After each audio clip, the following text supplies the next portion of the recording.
Malappuram DCC president Shri VS ജോയിയാണ് ഈ ഘട്ടത്തിൽ reporter ചാനലിനോടൊപ്പം ചേരുന്നത്. ഈ ഒരു ഉപതെരഞ്ഞെടുപ്പിന്റെ പശ്ചാത്തലത്തിലാണ് ഇപ്പോൾ സംസ്ഥാന സർക്കാരിന്റെ പുതിയൊരു പ്രഖ്യാപനം നിലമ്പൂരിലേക്ക് ഉണ്ടായിരിക്കുന്നത്. നിലമ്പൂർ ബൈപ്പാസിനാണ് 227 കോടി രൂപ പ്രഖ്യാപിച്ചിരിക്കുന്നത്.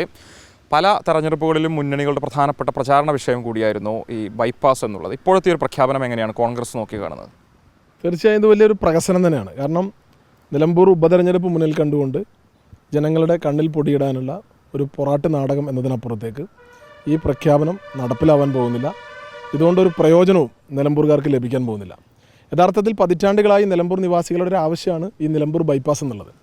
ഐക്യ ജനാധിപത്യ മുന്നണി കേരളം ഭരിക്കുമ്പോഴാണ് 2013 ആദ്യമായി ഇതിന് ധനാനുമതി ലഭിക്കുന്നത്. ഞങ്ങൾ 35 കോടി രൂപ ഈ ബൈപ്പാസിനായി നീക്കിവെച്ചു. അതിൽ 15 കോടി രൂപ സ്ഥലം ഉടമകൾക്ക് സ്ഥലം ഏറ്റെടുക്കുന്നതിന് വേണ്ടി അവർക്ക് കൊടുക്കാനും 20 കോടി രൂപ അതിൻ്റെ നിർമ്മാണത്തിനുമാണ്. അങ്ങനെ 2015 പണി ആരംഭിച്ചത്. ഞങ്ങൾ ആരംഭിച്ച പണിയുടെ കൂടെ 2016 ഇവർ അധികാരത്തിൽ വന്ന് 2 തവണയായി 10 കോടി അനുവദിച്ചു.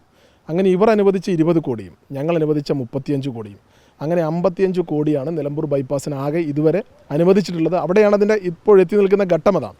പിന്നീട് ഇടതുപക്ഷം ഇതുപോലെ 2021 146 കോടി അനുവദിച്ചു. ഒരു പൈസ ചെലവഴിച്ചില്ല. 2022 അത് 156 കോടിയായി വർദ്ധിപ്പിച്ചു. ആ 156 കോടിയുടെ 2022 വർദ്ധിപ്പിച്ച ആ ഫയൽ അവിടെ പൊടി പിടിച്ച് കിടക്കുകയായിരുന്നു. അത് പൊടി തട്ടിയെടുത്ത് ഇപ്പോൾ 227 കോടിയാക്കി മാറ്റിയെന്നല്ലാതെ ഇങ്ങനെ ഇത് കുറേ കാലങ്ങളായിട്ടുള്ള വാഗ്ദാനങ്ങളാണ്. പക്ഷേ ഇതൊന്നും നടപ്പിലാവുന്നില്ല. ഈ വാഗ്ദാനവും നടപ്പിലാവാൻ പോകുന്നില്ല എന്ന യാഥാർത്ഥ്യം തിരഞ്ഞെടുപ്പ് മുന്നിൽ കണ്ടുകൊണ്ട് ജനങ്ങളുടെ കണ്ണിൽ പൊടിയിടുന്നതിന് വേണ്ടിയുള്ള ഒരു തട്ടിപ്പ് മാത്രമായിട്ടാണ് ഞങ്ങളിതിനെ കാണുന്നത്. നിലമ്പൂരുകാരെ സംബന്ധിച്ച് നിലമ്പൂരുകാരെ മാത്രമല്ല, വടക്കൻ കേരളത്തിൽ തന്നെ ഏറ്റവും വലിയ വികസനത്തിൻ്റെ ഒരു നാഴികക്കല്ലായി മാറാൻ സാധ്യതയുള്ള ഒരു പദ്ധതിയാണത്. 96 തുടക്കം കുറിച്ചതാണ്, വിജ്ഞാപനം ഇറങ്ങിയതാണ്. പക്ഷേ ഇക്കാലം അത്ര കഴിഞ്ഞിട്ടും ഒരു തരത്തിലും മുന്നോട്ട് കൊണ്ടുപോകാൻ സാധിച്ചിട്ടില്ല. ഇപ്പോഴത്തെ ഈ ഒരു പ്രഖ്യാപനം അടിസ്ഥാനമില്ലാത്തതാണെന്ന വാദത്തിനോടൊപ്പം ഇത് സത്യം പറഞ്ഞാൽ നടപ്പിലാക്കേണ്ട ഒരു പദ്ധതിയല്ലേ?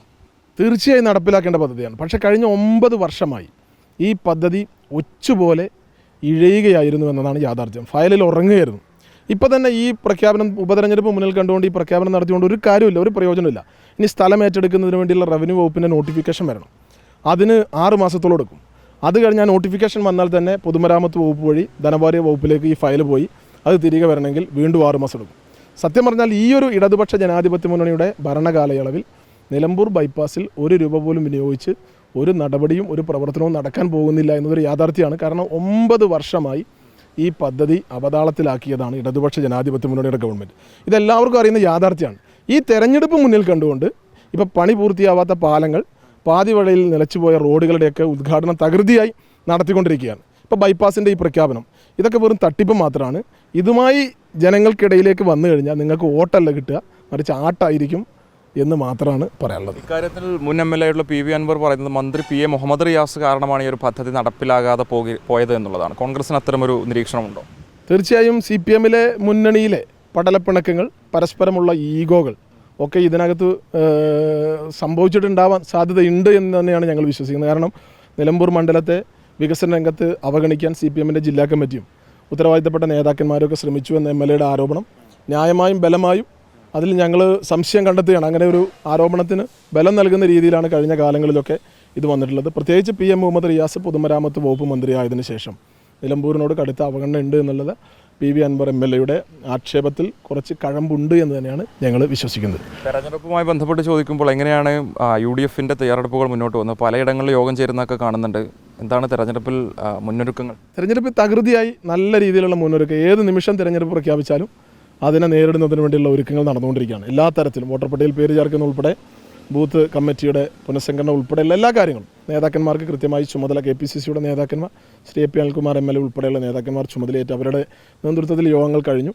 ഞങ്ങൾ ബൂത്ത് തലം വരെയുള്ള നേതാക്കന്മാർക്ക് ചുമതല കൊടുക്കുകയാണ്.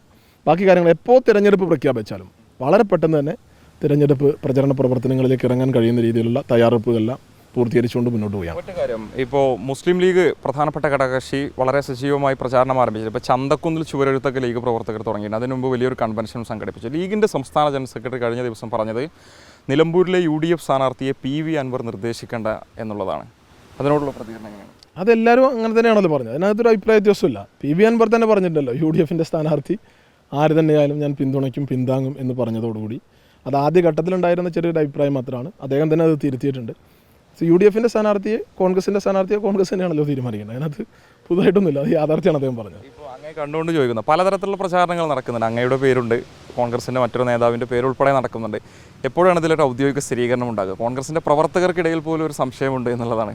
ഒരു സംശയമില്ല. കാരണം ഞങ്ങളെ സംബന്ധിച്ച് ഞങ്ങളുടെ പരിധിയിൽ നിൽക്കുന്ന ഒന്നല്ല കോൺഗ്രസിൻ്റെ സ്ഥാനാർത്ഥി പ്രഖ്യാപനം. അത് തീരുമാനിക്കേണ്ടത് കോൺഗ്രസ് ഹൈക്കമാൻഡാണ്. കേരളത്തിലെ ഉന്നതരായ കോൺഗ്രസ് നേതാക്കന്മാരുമായി ചർച്ച നടത്തി ഉചിതമായ സമയത്ത് കോൺഗ്രസ് ഹൈക്കമാൻഡാണ് സ്ഥാനാർത്ഥിയെ തീരുമാനിക്കുക. അതിനകത്ത് വലിയ അഭിപ്രായ വ്യത്യാസമൊന്നുമില്ല. ഞങ്ങളെ സംബന്ധിച്ച് ഇപ്പോൾ നിങ്ങൾ തന്നെ പ്രചരിപ്പിക്കുന്നത് 2 പേര് മാത്രമേ ഉള്ളൂ എന്നാണ്. കോൺഗ്രസിനെ സംബന്ധിച്ച് സാധാരണ ഒരു തെരഞ്ഞെടുപ്പൊക്കെ വരുമ്പോൾ ഉപതെരഞ്ഞെടുപ്പൊക്കെ വരുമ്പോൾ ഒന്നിലധികം സ്ഥാനാർത്ഥികളും ഒക്കെ അത് വരുന്നത് കോൺഗ്രസിൻ്റെ ഒരു ചരിത്രത്തിൻ്റെ കൂടി ഭാഗമാണ്. ഇവിടെ CPMൻ്റെ 1/2 ഡസൻ സ്ഥാനാർത്ഥി പട്ടികയിൽ പേരുകളാണ് ഓരോ ദിവസം വന്നു, ഓരോ ദിവസവും പുതിയ പേരുകൾ വരിക. അവർക്കിടയിലാണ് അഭിപ്രായ വ്യത്യാസം. ഞങ്ങൾക്കിടയിൽ 2 പേരേ ഉള്ളൂ എന്ന് നിങ്ങൾ പറയുന്നു. 2 പേരാണെങ്കിൽ വളരെ എളുപ്പമാണല്ലോ. 6 പേരിൽ നിന്ന് 7 പേരിൽ നിന്ന് ഒരാളെ തിരഞ്ഞെടുക്കുന്നതിനേക്കാൾ വളരെ എളുപ്പമാണല്ലോ 2 പേരിൽ നിന്ന് ഒരാളിലേക്ക് എത്താൻ. അതുകൊണ്ട് കോൺഗ്രസിൻ്റെ സ്ഥാനാർത്ഥി നിർണ്ണയം വളരെ സുഗമമായിരിക്കും എന്നാണ് ഞങ്ങൾ എത്തിയുള്ള 2 പേരിൽ സ്ഥാനാർത്ഥി നിർണ്ണയവുമായി ബന്ധപ്പെട്ട് കോൺഗ്രസിൽ ഒരു തർക്കവുമില്ല എന്നാണ്. കോൺഗ്രസിൽ അങ്ങനെ തർക്കമില്ല. കോൺഗ്രസ് നേതൃത്വം ഒരു തീരുമാനം എടുക്കും, ആ തീരുമാനം എല്ലാവരും അംഗീകരിക്കും.